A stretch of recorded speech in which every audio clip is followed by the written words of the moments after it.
Hello साथीहरू, के छ खबर? सबैजना सन्चै हुनुहुन्छ होला। म पनि सन्चै छु गाइज। आज फाइनली गएर आज घाम परेको छ गाइज। हेर्नु, तपाईँ देख्न सक्नुहुन्छ 8:30 बजेको छ होइन, 9 बज्न लागेको छ, घाम परेको छ।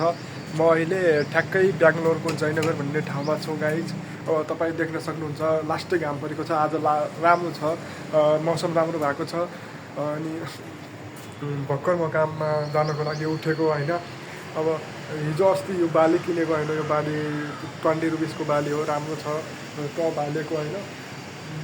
अरू अब हेयर कट गर्ने हो, 2-3 दिनमा हेयर कट गरिहाल्ने होइन। फेस वास पनि गर्ने हो, अलिकति फेस पनि राम्रो देखिँला छैन होइन।